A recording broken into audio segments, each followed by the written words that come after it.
So ಇವಾಗ ಜನರಲಾಗಿ ಏನಂದರೆ ಇವಾಗ ನಾನೇ ಹೇಗೆ ಮಾಡ್ತೀನಿ ಅಂದರೆ ಜನರಲಾಗಿ ಕಲೆಕ್ಟ್ ಮಾಡಿದ ತಕ್ಷಣವೇ ಅದನ್ನ ಟ್ರೀಟ್ಮೆಂಟ್ ಮಾಡಿಸ್ಬಿಡ್ತೀನಿ. ಯಾಕೆ ಅಂದರೆ ಬರೋ ಅಷ್ಟರಲ್ಲಿ ಅದು ಇವಾಗ ಇನ್ಫ್ಲೋರೆಸೆನ್ಸ್ ಇಲ್ಲಿ ಹೆಂಗೆ ವಿಧಾರ ಆಗೋಗ್ತಿದೆ ಹಂಗೆ ವಿಧಾರ ಆಗಿಬಿಡುತ್ತೆ ಅಂದ್ಬಿಟ್ಟು. ಸೊ ಅದಕ್ಕೆ ಏನು ಮಾಡ್ತೀರಿ, 70% ಎಥನಾಲ್ಗೆ ಸ್ವಲ್ಪ ಮೆರ್ಕ್ಯುರಿ ಕ್ಲೋರೈಡ್ ಅಂತ ಸಿಗುತ್ತೆ, ಅದಕ್ಕೊಂದು ಚಿಟಿಕೆ ಅಷ್ಟು ಹಾಕ್ಕೊಂಡು ಸೊಲ್ಯೂಷನ್ಸ್ ಮಾಡಿಕೊಂಡು ಅದನ್ನು 1 ಸೆಕೆಂಡ್ಗಿಂತ ಕಡಿಮೆ ಹಿಂಗೆ ಅದ್ದಿ ಎತ್ತು ನೀವು ಪ್ರಿಸರ್ವ್ ಮಾಡ್ಬೋದು. ಅದು ಮಾಡೋದ್ರಿಂದ ಏನು ತೆಗಿಬೋದು.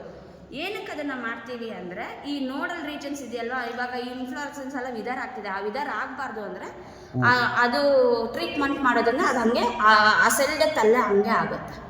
ಸೊ ಆ ಟ್ರೀಟ್ಮೆಂಟ್ ಮಾಡೋದ್ರಿಂದ ಅದಕ್ಕೋಸ್ಕರ ಅದನ್ನು ಮಾಡ್ತೀವಿ.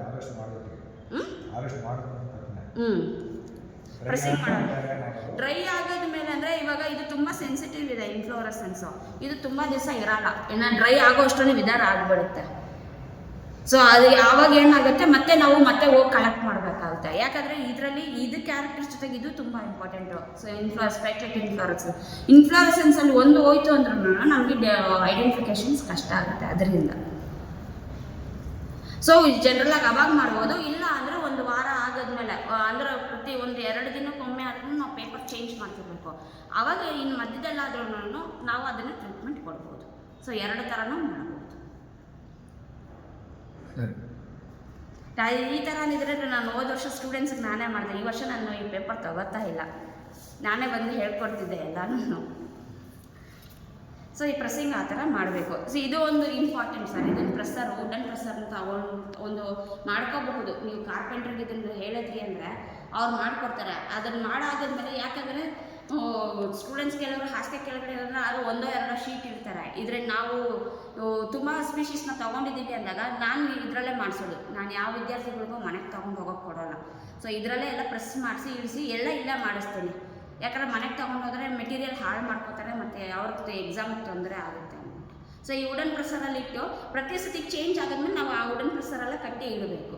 ಸೊ ಅದೇನಂದರೆ ನೀಟಾಗಿ ಕಂಪ್ರೆಸ್ ಆಗುತ್ತೆ ಪ್ಲ್ಯಾಂಟು. ಆಮೇಲೆ ಈವೆಂಚುಯಲ್ ಆಗಿ ನಾವು ಹೇಗೆ ಇಟ್ಟಿರ್ತೀರೋ ಗಿಡ ಹಾಗೆ ಇರುತ್ತೆ. ಇವಾಗ ನೋಡಿ ಈ ಗಿಡಗಳೆಲ್ಲ ಹಾಗೆ ಇದು ಮಾಡಿರ್ತೀವಿ. ಸೊ ಹಿಂದೆಗಡೆ ಪ್ರಿಸರ್ವ್ ಮಾಡಿರ್ತಾರೆ ಇನ್ಫ್ಲೋರೆಸೆನ್ಸು ಈ ಥರ. ಈ ಫೈಲ್ ಎಲ್ಲ ಒಂದೇ ಸ್ಪೀಸೀಸ್ ಮೇಡಮ್? ಇದೆಲ್ಲ ಒಂದೇ ಫ್ಯಾಮಿಲಿ, ಹೊರಾಜಿನೇಸಿ ಅಂತ ಅದ್ರದ್ದು. ಇದನ್ನು ಡಿಜಿಟಲೈಸ್ ಮಾಡಬೇಕಿತ್ತು, ಬಟ್ ಬಿಟ್ಟೆ ಅಷ್ಟಕ್ಕೆ. ಸೊ ಈ ಥರ ಮಾಡಬೇಕು. ಇದು ಮಾಮೂಲಿ ಗಿಡಗಳಿಗೂ ಇದೇ ಪ್ರೊಸೀಜರ್? ಎಲ್ಲ ಗಿಡಗಳಿಗೂ ಒಂದೇ ಪ್ರೊಸೀಜರ್. ಹೌದು, ಇದು ಒಂದು ಮುಂದೆ ಇದ್ರೆ ಇನ್ನೊಂದು ಹಿಂದಕ್ಕೆ ಇಟ್ಟಿರ್ತೀವಿ. ಯಾಕಂದರೆ ಕ್ಯಾರೆಕ್ಟರ್ ಇದು ಒಳಗದ ಮೇಲೆ ಏನಾಗುತ್ತೆ ಅಂದರೆ ಸರ್ ತುಂಬ ಡೆಲಿಕೇಟ್ ಇರುತ್ತೆ. ಸೊ ನಾವು ರಫ್ ಹ್ಯಾಂಡಲ್ ಮಾಡಿದ್ವಿ ಅಂದರೆ ಮುರಿದೋಗ್ಬಿಡುತ್ತೆ. ಅದಕ್ಕೆ ಏನು ಮಾಡ್ತೀವಿ, ಒಂದು ಸೀದಾ ಹಿಮ್ಮುಖವಾಗಿ ಇಡೋದ್ರಿಂದ ಏನಾಗುತ್ತೆ, ಸೊ ನಮಗೆ ಕ್ಯಾರೆಕ್ಟರಿಸ್ಟಿಕ್ಸ್ ಓದೋಕ್ಕೆ ಹೆಲ್ಪ್ ಆಗುತ್ತೆ. ಸೊ ಈ ಮೆಟೀರಿಯಲ್ ಹರ್ಬೇರಿಯಿಂದ ಹಾಳು ಮಾಡೋಣ, ಅದಕ್ಕೆ ಆ ಥರ ಮೆಥಡಲ್ಲಿ ಫಾಲೋ ಮಾಡೋದು. ಆಯಿತಾ? ಏನಾದರೂ ಡೌಟ್ ಇದೆಯಾ? ಸೊ ಪ್ರೆಸ್ಸಿಂಗ್ ಮಾಡುವಾಗ ನೀವು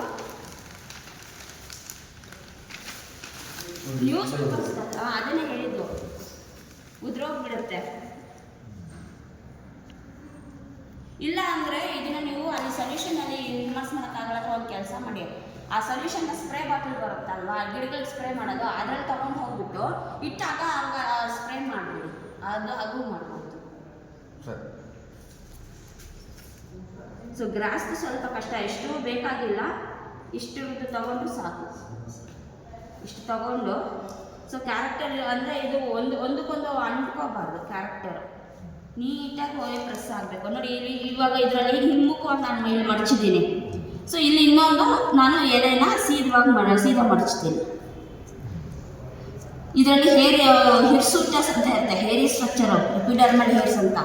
ಸೊ ಆ ಕ್ಯಾರೆಕ್ಟರ್ಸ್ ಎಲ್ಲ ಇಂಪಾರ್ಟೆಂಟ್ ಅದಕ್ಕೆ. ಸೊ ಇನ್ಫ್ಲೋರೆಸೆನ್ಸ್ಗೆ ಆ ಥರದ್ದೇನು ಮಾಡೋದು ಬೇಕಾಗಿಲ್ಲ. ಸೊ ಅದನ್ನು ಹಾಗೆ ಇಟ್ಟರೆ ಆಗುತ್ತೆ. ಸೊ ಇವಾಗ ಜನರಲಾಗಿ ನಾವು ಡೈಕಾಟ್ ಸ್ಪೀಷೀಸ್ ಹೂಗಳನ್ನ ತೊಗೊಂಡಾಗ ಆ ಹೂಗಳು ಸಣ್ಣದಿತ್ತು ಅಂದರೆ ನಾವು ಹಾಗೆ ಪ್ರೆಸ್ ಮಾಡ್ತೀವಿ. ದೊಡ್ಡ ಹೂ ಇತ್ತು ಅಂದರೆ ಅದನ್ನು ಸಪ್ರೇಟಾಗಿ ಇನ್ನೊಂದರಲ್ಲಿ ತಗೊಂಡು ಮಾಡೋದು, ಅದೆಲ್ಲ ಪ್ರೊಸೀಜರ್ ಇದೆ. ಸೊ ಗ್ರಾಸಸ್ ಇರೋದ್ರಿಂದ ನೀವು ಅಷ್ಟು ಮಾಡಿದ್ರೆ ಸಾಕು. ಸೊ ಒಂದು ಸೀದಾ ಇನ್ನೊಂದು ಹಿಮ್ಮುಖವಾಗಿ ಎಲೆಗಳನ್ನ ಅರೇಂಜ್ ಮಾಡಿಕೊಂಡು ಪ್ರೆಸ್ ಮಾಡಬೇಕು. ಸೊ ಒಂದ್ಸತಿ ನೀವು ಪ್ರೆಸ್ ಮಾಡಿದ್ರೆ ಸಾಕು ಸರ್. ಪ್ರೆಸ್ ಮಾಡಿ ಒಂದೆರಡು ದಿನ ಆದ್ಮೇಲೆ ಅದು ಅದೇ ಕಂಡೀಷನಲ್ಲೇ ಇರುತ್ತೆ, ಮತ್ತೆ ಬದಲಾಗಲ್ಲ. ಅದಕ್ಕೆ ವುಡನ್ ಪ್ರೆಸ್ಸರ್ನ ಯೂಸ್ ಮಾಡೋದು. ಸೊ ನಾವು ಇವಾಗ ಹಿಂಗಿಟ್ಟು ಹೇಗೆ ಹಚ್ಚಿ ಹಾಗೆ ಬರಬೇಕಂತ ಮಾಡಿರ್ತೀರೋ ಅದು ಹಾಗೆ ಇರುತ್ತೆ. ಅದಾದ್ಮೇಲೆ ನಾವು ಟೈಟಾಗಿ ಕಟ್ಟಬೇಕು. ಅದನ್ನು ನಾವು ಎಷ್ಟು ಪ್ರೆಷರ್ ಕೊಟ್ಟು ಕಟ್ಟಿರ್ತೀವಿ ಅದಷ್ಟು ಕಂಪ್ರೆಸ್ ಆಗ್ತದೆ. ಕಂಪ್ರೆಸ್ ಆಗ್ತದೆ. ಇನ್ನೇನಾದರೂ ಡೌಟ್ ಇದೆಯಾ? ಏನಿಲ್ಲ, ಮಾಡ್ಬೇಕಾದ್ರೆ ಡೌಟ್ ಇದ್ರೆ ಮೆಸೇಜ್ ಮಾಡ್ತೀವಿ. ಸರಿ ಸರಿ.